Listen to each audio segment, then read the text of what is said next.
So we know that there is a new legendary lord eventually coming for the High Elves. What we don't know, though, is what lord or even lady that would be. Would it be Alarielle? Would it be Eltharion? Would it be Alith Anar? Which I think is one of the big frontrunners in a lot of people's mind right now, is Alith Anar would be coming as a free LC, and it would bring the Shadow Warriors hopefully with him, Alith Anar being the Shadow King of Nagarath. But there is one other option that is not talked about because he hasn't been in the High Elf book for 2 editions, and that is the Dragon Prince Imrik. Now, to talk about Imrik, we have to go back. We have to go back to the 6th edition of Warhammer, and this is a pretty tumultuous time in the Warhammer world because this is when we have a transition from the game being overly complex to overly simplified. Back then, you didn't have lore masters of Hoeth like you do in the 7th and 8th editions. What you can do is you can pick up a lore master honor on your lord, so your lord can become a caster. So in Total War Warhammer terms, that's like basically creating your noble in your capital city, then earning a trait that would make him give him the ability to use high magic, something like that. So turn him into effectively a hybrid lord, since Total War Warhammer doesn't recognize the mage level that it does in tabletop. But one thing that the High Elf army kind of lacks is a monstrous, a lord on a monstrous unit, a special character on a monstrous unit. We've got that in almost every other faction, or I mean, for the exception of dwarfs, of course, but something that can have them really contest a dragon or a griffin. Tyrion is very strong on his own right, don't get me wrong here. He can dumpster quite a few lords, but when it comes to him against Malekith, I'll take Malekith hands down. Or him against Leonker on his griffin, or you've got any number of the dragon lords. You've got a lot of lords that don't play too well with the High Elves. And the only 2 options you've got for legendary lords in the lore to add are Eltharion, because he is on a griffin himself. And I think, honestly, he would be a better contender than Imrik, and we're going to talk about that why in about 2 minutes here. Or, again, Dragon Prince Imrik.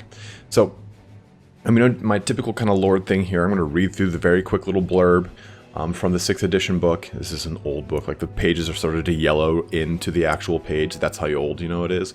And then we're going to go into what his magic items are, the lore behind each one of these magic items. And if you've already played through the High Elf campaign of Total War Warhammer 2, you're going to start to recognize some of these magic items. So let's delve in on the Dragon Prince Imrik, Dragon Prince of Kaldor. Kaldor is now a silent realm. No longer do the skies ring to the cries of dragons and the roar of the fiery breath. No more do the caves rumble with their sounds, nor does the earth shake beneath their heavy tread. Instead, there is nothing but the hollow echo of the elves' footsteps in the ancient halls. Most noble of these princes of dragons is Imrik, last of the line of the Phoenix King of Kaldor. It is he who remains one of the few that can wake the dragons in time of need, and then only a few. Gone are the days when his followers rode into battle atop mighty fire drakes. Now it is Imrik alone who fights in the traditional manner of his house. And fight he does, in the defense of his homeland and indeed of Ulthuan. Imrik is a stalwart bastion of strength. Together with Tyrion and Teclis, the descendants of the great house of Anarion, he stands as an unbreakable wall between the many foes of the High Elves and the mystical Isle of Ulthuan. Imrik is the last of the line of Kaldor, mightiest of the dragon princes. So, he has a little bit of a resurgence in the end times, actually, where we lose him, where we lose all the cool lords. But as you can see here, this is also a time in the Warhammer timeline where dragons are in aplenty. From what from what you guys have heard from me talking about the time of Anarion, where all of the dragon princes of Kaldor were on literal dragons, and not the figurative mounts that they've created that look somewhat dragon-like. They no longer is this a thing. And not now, of course, like we just said, the dragon princes are on horses, no longer on these mighty beasts. But Imrik, in the lore, there's other portions of this book that talk about how he knows the songs of the dragons. They weave these elaborate songs and dances and kind of weird shit to wake dragons from the caves all throughout Kaldor. I think it's the Dragon Spine Mountains at the end of Kaldor. And he actually knows their language for the most part, too. So dragons really dig on Imrik. I mean, like, he's kind of got it down pat. Like, if Imrik was like on a Tinder for dragons, he'd just be a nonstop right. He's even a super like, you know. But he's got some magic items here, and again, you're going to start to recognize some of these. So the first one is Star Lance. The tip of this deadly weapon is forged from the heart of a fallen star. With a blade of such keenness, no armor can protect Imrik's foes. And the way this actual item left Imrik in 7th and 8th edition, because he's not in the book, and it just became a magic item your lord could take. And what this does is, on the charge in the tabletop, it gives him strength, and people can't roll armor saves against it. Now, here's the interesting thing: the Star Lance is in Total War Warhammer 2, and what it does in Total War Warhammer 2 is it grants 10 AP, it gives 12 charge bonus, 4% weapon damage, and it makes all your attacks magic. So it's pretty good weapon. I mean, pretty awesome weapon to have on your lord. I mean, I dig it. And especially if you're creating a dragon-themed lord, which we're going to get more into. Then you've got the Armor of Kaldor here. For well over 4,000 years, the masters of the House of Kaldor have worn this armor in battle. Gives Imrik a 2+ armor save, which again, you guys wouldn't even understand how that would equate into this game. It would just mean heavily armored. And it allows him to basically be immune to breath attacks and to have like a resistance to fire. Now, again, the Armor of Kaldor is already in Total War Warhammer 2. And what it does in Total Warhammer, armor plus 12, ward save 5%, fire resistance 20%, keeping in with the same fire resistance bonus that we get from tabletop, and physical resistance plus 5%. So you do get a lot of the same bonuses translated into the way it would look like in Total War Warhammer 2. I know they kind of skipped out on being having any kind of immunity to Dragon Breath, but if you're using Dragon Breath on a single unit, it's not going to be as effective as a single lord, as effective as it would be on a single unit, a block of men. But, you know, that's neither here nor there. You can't have one piece of armor be that OP.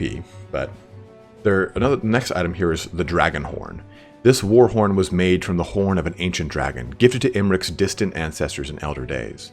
The dying fire drake summoned all his remaining power to enchant his remaining unbroken horn as he lay bleeding in the aftermath of the Battle of the Glade of Tears. And effectively what this does in the tabletop, it allows you to re-roll armor saves, or I'm sorry, not that at all, leadership tests. But what this it is already in Total War Warhammer, and it just, you pop it and it boosts your leadership of whoever's in the aura. So we again already see this in Total War Warhammer 2. And it has a pretty direct translation. I mean, we don't have any leadership role, so you're not going to get anything like that. But he does have these two other kind of special rules / items / beasts. For millennia, Imrik, or this thing is called Dragonkin. For millennia, Imrik has learnt the lore and languages of dragons. He has walked the deep caves where the great beasts sleep and dream, and even the most proud and mighty fire drakes obey his every word. And in the tabletop, this means that no dragon will fight him personally. And in tabletop, you fight the dragon and the rider at the same time. They both have a stat profile and they both attack separately. So obviously we don't really see that in Total War. The profiles are kind of combined and you don't kill one over the other. Because in tabletop you can actually kill just the rider and not the mount. And that kind of plays into this next rule here. Menaithnir. Imrik rides the majestic dragon Menaithnir. They have a mutual bond between them, the last of the true dragon princes and one of the last of the dragons. And the way this works in tabletop is if you kill Imrik, Menaithnir gains frenzy and goes berserk. Now, we can't have that in Total War Warhammer 2 because you can't kill one or the other. They might maybe make it so that below a certain percentage, there's a higher chance he might rampage, but I don't really see that happening. It doesn't really fit into the high elf kind of norm because nothing in the high elves are all about discipline and martial prowess and everything's very orderly and very regimented and very, very uniform. But Do I think that Imrik will be a legendary lord? I unfortunately don't think so. I think that the High Elves need a lord like Imrik, but you can build Imrik out in the campaign.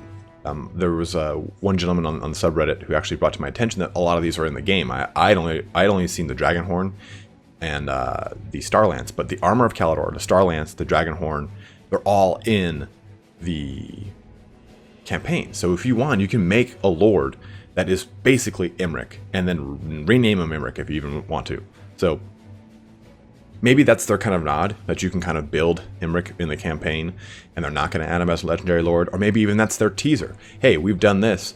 Now you can build out. Now here's our kind of teaser that he's coming. He's coming one way or another. So there is that option. But the difference here too is that in 6th edition, Imrik's dragon is not that great. It wasn't until 7th and 8th edition that we got the Sun, Moon, and Star Dragons. And the Menaithnir has the same profile basically as a Star Dragon as a Sun Dragon with Moon Dragon weapon skill and wounds. So he's like a slightly better dragon, but not as good as, say, just a straight up Star Dragon.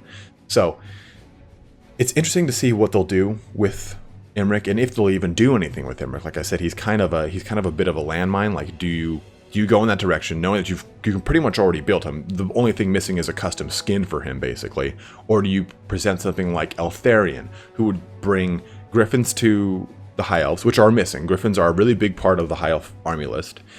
And a lore that is very unique. You know, he's got a really cool backstory. He hunts greenskin. He spends a lot of time over in the Southlands. That would make a lot of sense as to having a new starting option for the High Elves to be starting in the Southlands to already get a foothold into the Eastern continents right off the bat. You know, right now, even in the Mortal Empires, you've got Tyrion starting in Ulthuan. You've got Teclis in those islands right above at the top of Lustria. So he can edge his way over into the Southlands pretty quickly, but I'd rather have Eltharion just starting right in the thick of it against greenskins right off the bat, because with Tyrion and Teclis, you don't start around greenskins. You have to move your way into them, yeah, and you can deal with them as a roving kind of rogue army, but you're not going to be up against the greenskin hordes of the greenskins, you know, the faction greenskins.